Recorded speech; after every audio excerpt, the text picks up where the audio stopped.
Malgré les retards observés liés aux aléas climatiques et autres raisons techniques, le ministre d'État et ministre des Infrastructures, Travaux publics et Reconstruction, Alexis Guissaro Mouvouni, est satisfait de l'évolution des travaux d'achèvement de la route Niantende-Kamanyola sur la RN5. Il faut d'abord préciser que c'est la route entre Bukavu et Kamanyola. Nous sommes effectivement à Nyangezi ici. Nous avons lancé les travaux il y a à peine 2-3 mois, exactement le 24 juillet, si mes souvenirs sont exacts. Nous étions d'ailleurs avec monsieur le gouverneur qui nous accompagne une fois de plus dans une visite de travail. Autant nous avons lancé, autant il faut faire le suivi des travaux. Et c'est ce qui nous amène à faire toute la route pour nous rendre compte de nous-mêmes des travaux qui sont exécutés par la firme Sino Hydro, que nous sommes également avec l'agence congolaise de grands travaux qui fait la maîtrise d'ouvrage, ainsi que l'entreprise CISC qui conduit les travaux. Et donc le constat que nous pouvons faire aujourd'hui par rapport aux travaux, c'est que nous pouvons nous rendre compte que les travaux ont effectivement commencé. Nous voyons des travaux de terrassement, nous voyons des travaux d'élargissement de la route, des travaux de remblai, qui sont des travaux préparatoires. Et il faut bien comprendre qu'il y a un planning de travaux. Lorsqu'on parle de la construction d'une route, on ne voit pas les bitumes du jour au lendemain. C'est comme si vous construisez une maison, vous ne mettez pas de toit dès que vous commencez. Le toit, c'est pour couvrir lorsque vous êtes à la fin des travaux. Tous les travaux d'assainissement doivent être faits au préalable. Parce qu'il faudra bien qu'on voie toutes ces eaux de pluie, nous sommes dans une zone pluvieuse, doivent être drainées pour ne pas que un jour ça puisse abîmer la route.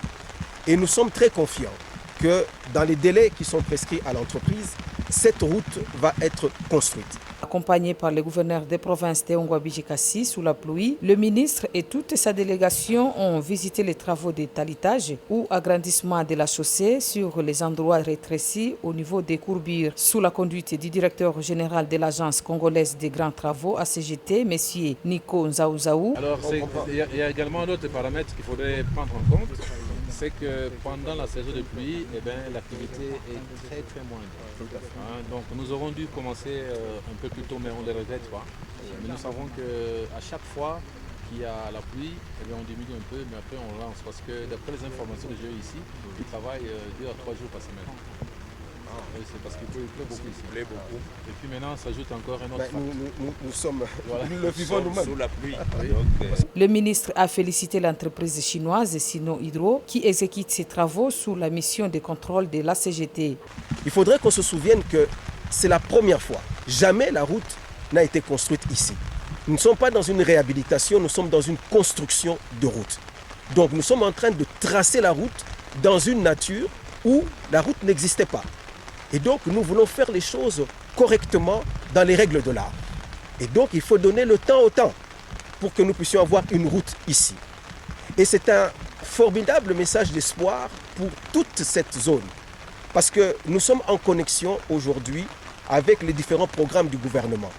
La route nationale numéro 5 que nous sommes en train de construire aujourd'hui accompagne d'autres projets du gouvernement que d'ailleurs nous sommes en train d'aller lancer avec le gouverneur en rapport avec le programme de facilitation du commerce et d'intégration dans la région des Grands Lacs.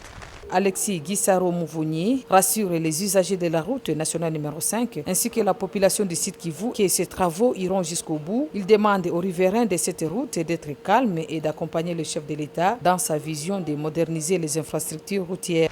Aujourd'hui, c'est vrai que nous utilisons les autres pays pour quitter Dar es Salaam et arriver chez nous. Demain, ce sont les autres pays qui vont utiliser notre espace national pour atteindre leur pays.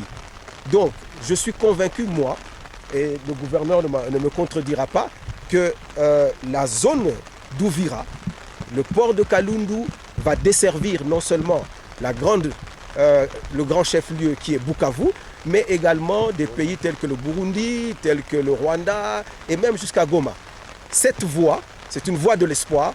Voilà pourquoi nous sommes déterminés à ce que cette route nationale numéro 5, qui est l'épine dorsale de cette partie, soit effectivement construite en temps, en heure et dans la qualité.